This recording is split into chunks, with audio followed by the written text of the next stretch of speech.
تبارك الذي نزل الفرقان على عبده ليكون للعالمين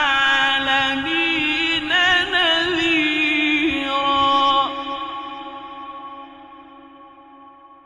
السلام علیکم ورحمۃ اللہ وبرکاتہ۔ الحمد للہ رب العالمین والصلاة والسلام علی سید الانبیاء والمرسلین نبینا محمد صلی اللہ علیہ وسلم وعلی آلہ واصحابہ اجمعین، اما بعد۔ محترم ناظرین کرام اور عزیز ساتھیوں، میں آپ کے سامنے آج 16ویں پارے کی مختصر تفسیر لے کر کے حاضر ہوا ہوں۔ اس پارے کی ابتدا قال الم اقل لك انك لن تستطيع معي صبرا سے ہوتی ہے۔ اس پارے میں 3 صورتیں، سورہ کہف کا بقیہ حصہ اور سورہ مریم اور سورہ طٰہٰ مکمل اس پارے کا حصہ ہیں۔ اس پارے میں 16 رکوع پائے جاتے ہیں۔ عزیز ساتھیوں، پچھلے پارے کے اندر ہم نے آپ کو بتایا تھا کہ موسیٰ اور خضر علیہ السلام کی ملاقات دریا کے پاس ہوتی ہے، اور وہ دونوں ایک دوسرے کے ساتھ مل کر کے آگے سفر کرنا شروع کر دیتے ہیں۔ ایک کشتی پر سوار ہوئے، کشتی سے اترتے وقت خضر علیہ السلام نے کشتی کو عیبدار بنا دیا۔ آگے چل کر کے ایک بچے کو انہوں نے قتل کر دیا۔ اس کے بعد اس پارے کے اندر وہ دونوں ایک بستی میں پہنچتے ہیں اور ان سے کھانا طلب کرتے ہیں۔ انہوں نے ضیافت سے ان دونوں کے انکار کر دیا۔ چاہیے تو یہ تھا کہ یہ لوگ وہاں سے ناراض ہو کر کے نکل جاتے، مگر انہوں نے دیکھا کہ ایک دیوار بالکل گرنے والی ہے، تو اس دیوار کو گرا کر کے پھر دوبارہ عصر نو اس دیوار کو انہوں نے تعمیر کر دیا اور ان سے کچھ بھی معاوضہ نہیں لیا۔ حضرت موسیٰ علیہ السلام نے کہا کہ ہمیں ان سے معاوضہ لینا چاہیے، کیونکہ انہوں نے ہماری ضیافت نہیں کی اور ہمیں کھانا نہیں پیش کیا۔ خضر علیہ السلام نے کہا کہ اب میرا اور تیرا ساتھ ختم ہو گیا ہے۔ پھر انہوں نے ان تمام معاملات کی حقیقت بتاتے ہوئے بیان فرمایا، اما السفینۃ فکانت لمساکین یعملون فی البحر فاردت ان اعیبها وکان وراءہم ملک یأخذ کل سفینۃ غصبا۔ اب اس کے بعد حضرت خضر موسیٰ علیہ السلام کو جو یہ واقعات ان کے سامنے پیش آئے تھے، ہر ایک کی وجوہات اور ہر ایک کی اصلیت ان کے سامنے بیان کرتے ہیں۔ کہتے ہیں کہ رہی کشتی تو وہ چند مسکینوں کی تھی جو سمندر میں کام کرتے تھے، سمندر میں چلاتے تھے، اور اسی کے ذریعے سے ان کا گھر کا پورا خرچ چلتا تھا۔ تو میں نے چاہا کہ اسے عیبدار کر دوں، کیونکہ ان کے آگے ایک بادشاہ تھا جو ہر کشتی کو غصباً چھین لیا کرتا تھا، اور وہ لڑکا جسے ہم نے قتل کر دیا تھا تو اس کے ماں باپ دونوں مومن تھے، تو ہم ڈرے کہ وہ ان دونوں کو سرکشی اور کفر میں پھنسا دے گا۔ اور رہ گئی وہ دیوار، تو وہ شہر میں 2 یتیم لڑکوں کی تھی، اور اس کے نیچے ان دونوں کے لیے ایک بہت بڑا خزانہ تھا، اور ان کا باپ نیک تھا، صالح تھا، تو دونوں اپنی جوانی کو پہنچ جائیں اور اپنا خزانہ نکال لیں۔ عزیز ساتھیوں، یہ پورا واقعہ اس صورت کے اندر ذکر کیا گیا ہے۔ اس کے بعد اس صورت کے اندر ایک تیسرا واقعہ بیان کیا گیا ہے، جس کا نام ذوالقرنین کا قصہ ہے۔ ذوالقرنین کا معاملہ یہ ہے کہ وہ ایک بہت بڑا بادشاہ تھا جس نے مشرق سے مغرب تک ساری زمین پر حکومت کر رکھی تھی۔ اس کے علاوہ اتنی بڑی حکومت کسی اور کو نصیب نہیں ہوئی تھی۔ ایک دفعہ اس نے اپنی سلطنت کا دورہ کیا، پہلے مغرب تک گیا، پھر مشرق تک کا سفر کیا، پھر شمال کی طرف چلتا ہوا وہ 2 پہاڑوں کے درمیان پہنچا۔ وہاں کے لوگوں نے ان سے شکایت کی کہ یاجوج و ماجوج بہت زیادہ فساد پھیلاتے ہیں اور وہ ہماری کھیتیوں کو تہس نہس کر دیتے ہیں۔ انہیں روکنے کے لیے ہمیں ایک دیوار آپ تعمیر کر دیں۔ اس بادشاہ نے لوہے اور تانبے سے ایک پہاڑ سے دوسرے پہاڑ تک دنیا کی طویل ترین دیوار کھڑی کر دی۔ اب اس سے ان کا راستہ بند ہو گیا، لیکن قرب قیامت میں یہ دیوار گر جائے گی اور یاجوج و ماجوج نکلیں گے اور تباہی مچائیں گے اور تباہی اور فتنہ اور فساد پھیلائیں گے۔ اس صورت کے آخر میں عزیز ساتھیوں، اللہ رب العالمین نے اپنی توانائیوں کو، اپنی طاقتوں کو محض دنیاوی زیب و زینت پر صرف کرنے والوں کے اعمال کو بدترین اعمال قرار دیتے ہوئے فرمایا کہ جب وہ گمان کرتے ہیں کہ وہ بہترین کاموں میں مشغول ہیں تو ان کا یہ کام بہترین نہیں ہوتا، بلکہ یہ کام غلط ہوتا ہے۔ اس کے علاوہ پیارے حبیب صلی اللہ علیہ وسلم کو یہاں پر حکم دیا گیا ہے کہ وہ لوگوں میں یہ اس بات کا اعلان کر دیں کہ میں تمہاری ہی طرح ایک انسان ہوں، جیسے تم کھاتے ہو، جیسے تم پیتے ہو، جیسے تم چلتے ہو، اسی طریقے سے میں بھی کھاتا پیتا اور چلتا ہوں۔ البتہ فرق یہ ہے کہ مجھے اللہ تعالیٰ کی طرف سے میرے پاس وحی آتی ہے اور میں اللہ رب العالمین کی طرف سے نبی چن لیا گیا ہوں۔ اور آخر میں اللہ تعالیٰ نے ایک بات کی طرف ہماری رہنمائی فرمائی ہے کہ جتنے بھی افراد، جو بھی افراد اللہ رب العالمین سے ملاقات کی امید رکھتے ہیں، انہیں چاہیے کہ وہ عمل صالح کریں اور اللہ رب العالمین کی عبادت میں کسی اور کو شریک نہ بنائیں۔ عزیز ساتھیوں، یہاں پر اب سورہ کہف کا حصہ ختم ہوتا ہے۔ اب ہم آپ کو لے کر کے چلتے ہیں سورہ مریم کی طرف، اور یہ سورہ مریم اس پارے کی یہ دوسری صورت یہاں سے شروع ہوتی ہے۔ اس صورت کا نام سیدنا عیسیٰ علیہ السلام کی والدہ سیدہ مریم علیہ السلام کے نام پر رکھا گیا ہے۔ یہ صورت مکی ہے۔ اس صورت کے اندر 98 آیتیں اور 6 رکوع پائے جاتے ہیں، 972 کلمات اور 3935 حروف اس کے اندر ملتے ہیں۔ جب مشرکین مکہ کی جانب سے مسلمانوں کو تکلیف دی جانے لگیں اور وہ انہیں پریشان کرنے لگے تو پیارے حبیب صلی اللہ علیہ وسلم نے صحابہ کرام کو حبشہ کی طرف ہجرت کرنے کا مشورہ دیا۔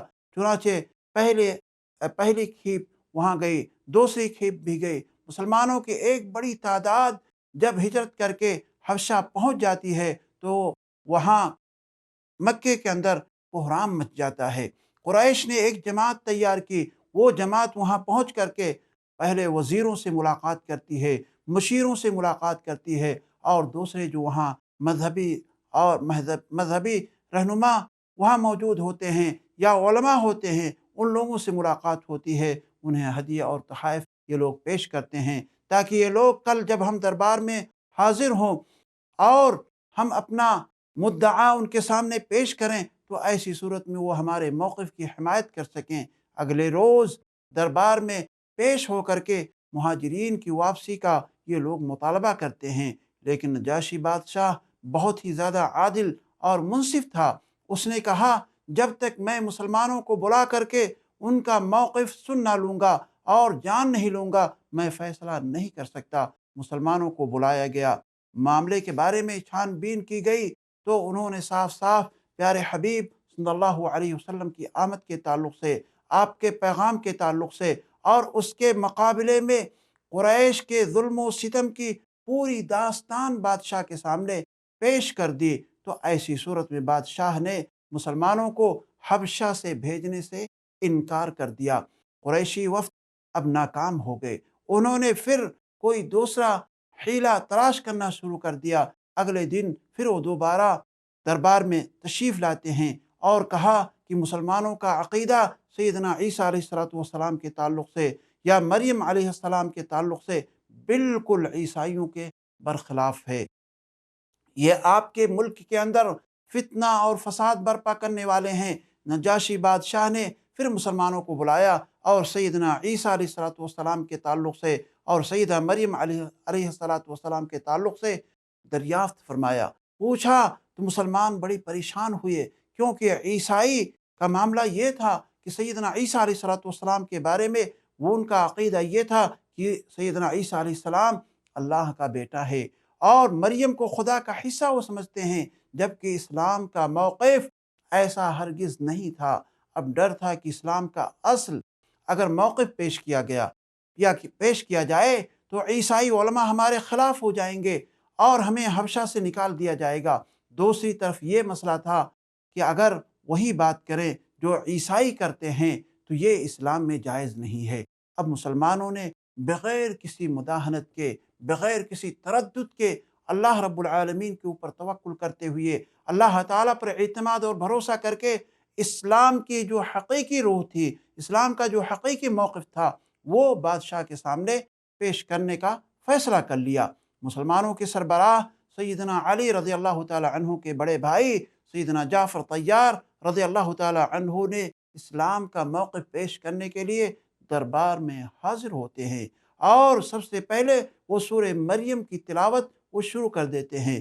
عیسائی علماء نے بہت شور مچایا کہ یہ بات غلط ہے، مگر نجاشی بادشاہ نے زمین سے ایک تنکا اٹھایا اور کہا، اللہ کی قسم، سیدنا عیسیٰ علیہ السلام اور مریم علیہ السلام اس بیان سے اس تنکا کے برابر بھی زیادہ نہیں ہیں، یہ بالکل برحق ہے، اور قریشی وفد کو دربار سے نکال باہر کر دیا اور مسلمانوں کو حبشہ میں سکون کے ساتھ اور اطمینان کے ساتھ رہنے کا حکم صادر کر دیا۔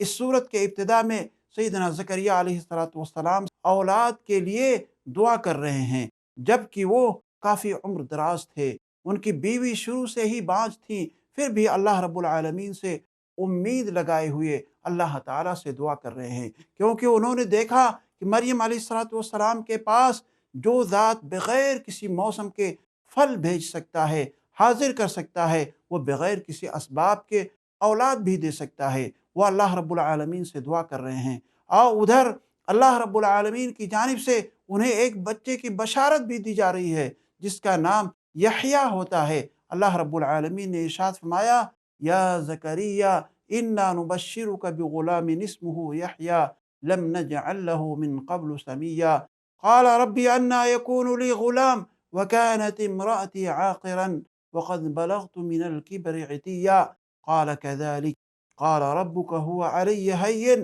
وقد خلقتك من قبل ولم تك شيئا۔ دیکھا آپ نے اس آیت کریمہ کے اندر اللہ رب العالمین نے حضرت زکریا کو یحییٰ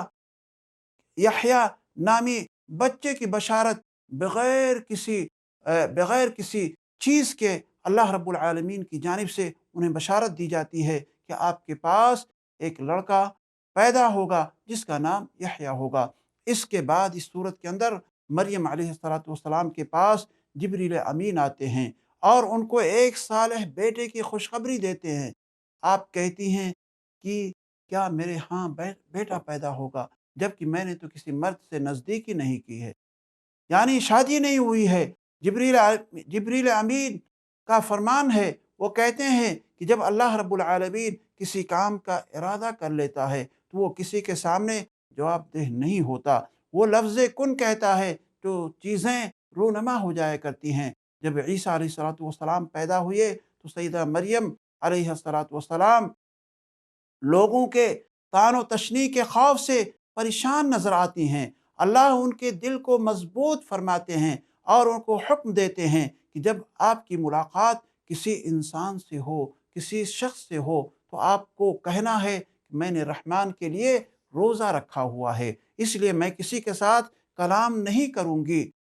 جب آپ بستی میں داخل ہوتی ہیں تو بستی کے لوگ آپ کی جھولی میں بچے کو دیکھ کر کے دنگ رہ جاتے ہیں، وہ کہتے ہیں، اے ہارون کی بہن، اے عمران کی بیٹی، نہ تو تیرا باپ برا آدمی تھا اور نہ ہی تیری ماں نے کبھی خیانت کی، تم نے یہ کیا معاملہ کر دیا؟ حضرت عیسیٰ علیہ السلام نے مریم کی گود سے آواز دی، میں اللہ کا بندہ ہوں، اللہ نے مجھے کتاب دی ہے اور مجھے نبی بنایا ہے۔ گود میں لیٹے ہوئے بچے کی آواز سن کر لوگ خاموش ہو جاتے ہیں۔ اس کے بعد سیدنا ابراہیم علیہ السلام کی ہجرت کا واقعہ بیان کر کے ایک طرف مسلمانوں کو تسلی دی گئی ہے کہ ہجرت کرنا یہ انبیاء کرام علیہ السلام کی سنت ہے، اور ہجرت کرنے والوں کو اللہ رب العالمین کبھی بھی تنہا نہیں چھوڑتا۔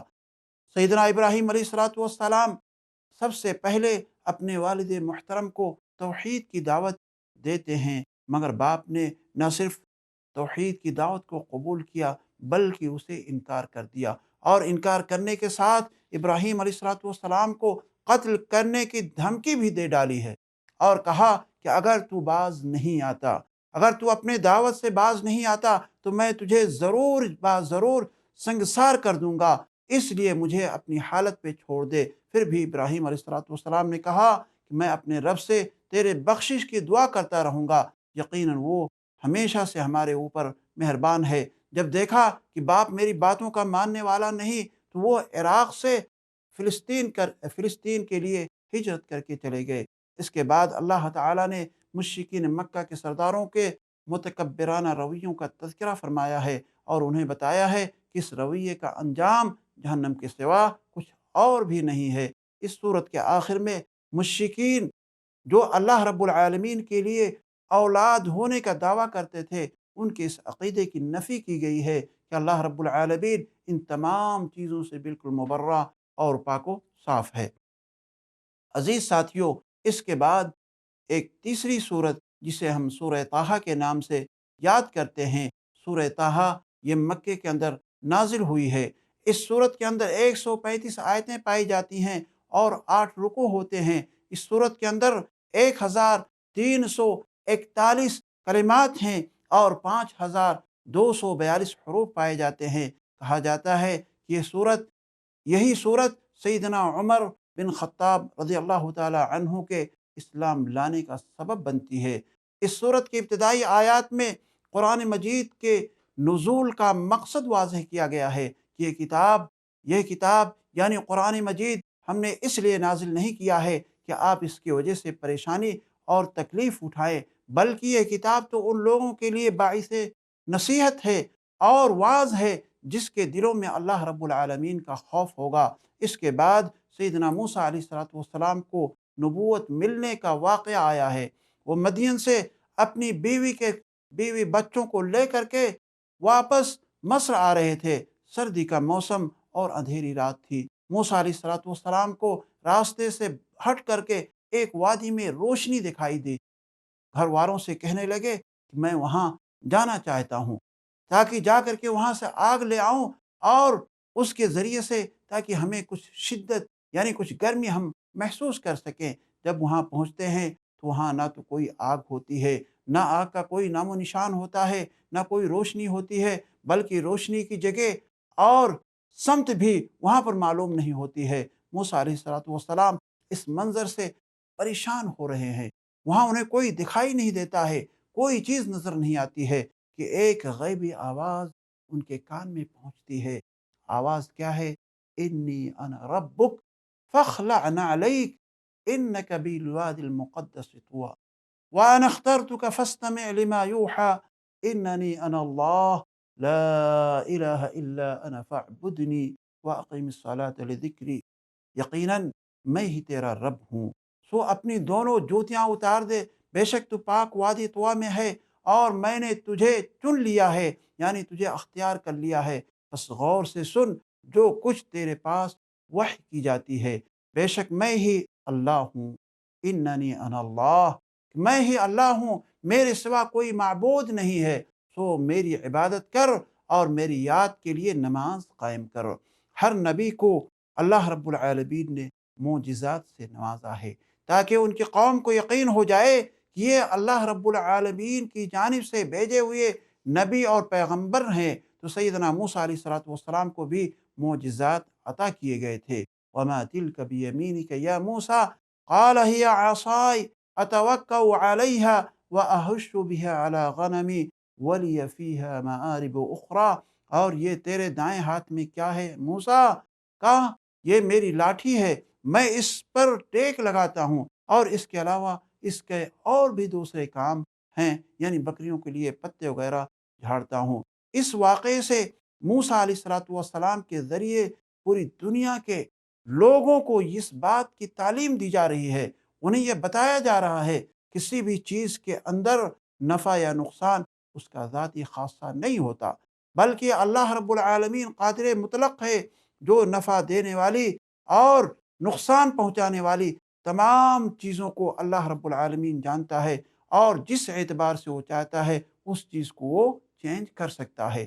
پھر موسیٰ علیہ السلام نے شرح صدر کی دعا مانگی، اور ایک اور عرض پیش کی اللہ کے نبی اللہ رب العالمین کے سامنے، میرے بھائی ہارون کو میرا وزیر بنا دے، وَاجْعَلْ لِي وَزِيرًا مِّنْ أَهْلِي۔ اس کے بعد اللہ رب العالمین نے دونوں بھائیوں کو، یعنی موسیٰ کو اور ہارون کو، دونوں کو فرعون کے پاس جانے اور انہیں نرم گفتاری کے ساتھ دعوت دینے کا حکم دیا۔ جب موسیٰ علیہ السلام نے فرعون کے دربار میں جا کر انہیں دعوت دی اور انہیں اپنے معجزات دکھائے، تو انہوں نے بجائے کہ آپ کی دعوت کو پہ وہ غور کرتے، آپ کی دعوت کو قبول کرتے، الٹے موسیٰ علیہ السلام پر جادوگر ہونے کا الزام لگا دیا، اور ملک بھر سے جتنے بھی جادوگر ہوا کرتے تھے تمام کو مقابلہ کرنے کے لیے انہوں نے دعوت دے دی اور چیلنج کر دیا۔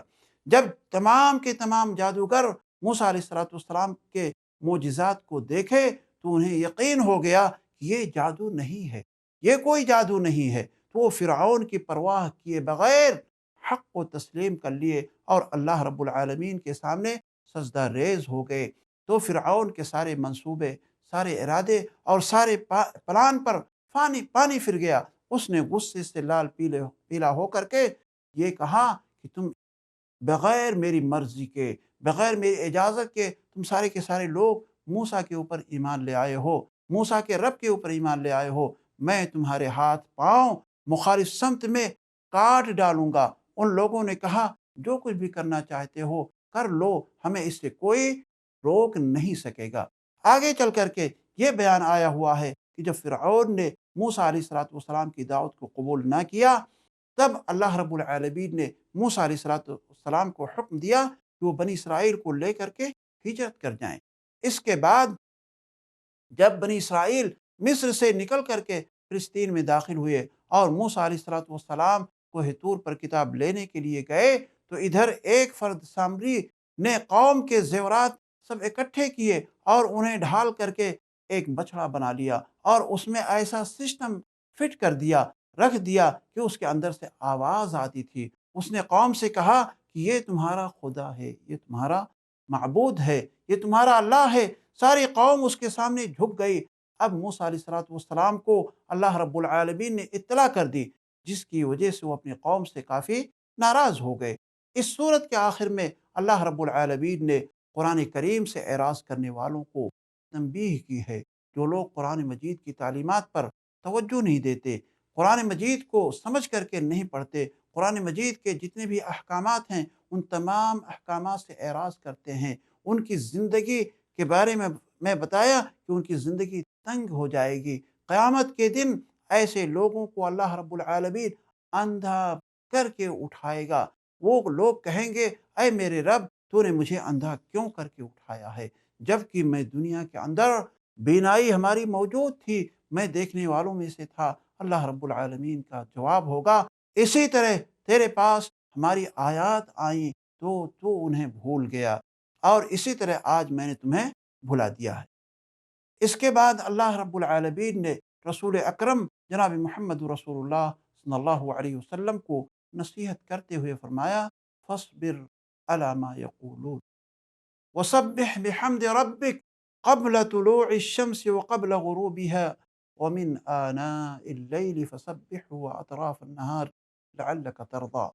سو اس پر صبر کر جو وہ کہتے ہیں، یعنی جو وہ لوگ کہتے ہیں ان کے اوپر صبر سے کام لو، اور سورج طلوع ہونے سے پہلے اور اس کے غروب ہونے سے پہلے اپنے رب کی حمد کے ساتھ تسبیح بیان کرو، اور رات کے کچھ اوقات میں بھی تسبیح بیان کرو، بس تسبیح کرو، اور دن کے کناروں میں بھی، تاکہ تم خوش ہو جاؤ۔ اور یہ بھی بیان فرمایا کہ اپنے گھر والوں کو نماز کا حکم دیجئے، نماز پڑھنے کے لیے انہیں کہیے اور اس پر ان سے پابندی بھی کرائیے۔ یہ بعض وہ اہم باتیں تھیں عزیز ساتھیوں جو اس پارے کے اندر بیان ہوئی ہیں۔ ہم اللہ رب العالمین سے یہ دعا کرتے ہیں کہ الہ العالمین ہم تمام مسلمانوں کو قرآن مجید سے بالکل دلی لگاؤ، ہمارا قرآن مجید سے دلی لگاؤ پیدا کر دے، اور قرآن مجید کو اس کے ترجمہ اور تفسیر کے ساتھ ہمیں پڑھنے کی توفیق عطا فرمائے، اور کچھ نہ کچھ روزانہ ہمیں اسے قرآن مجید کی تلاوت کرنے کی توفیق بخشے۔ آمین۔ وآخر دعوانا ان الحمد للہ رب العالمین۔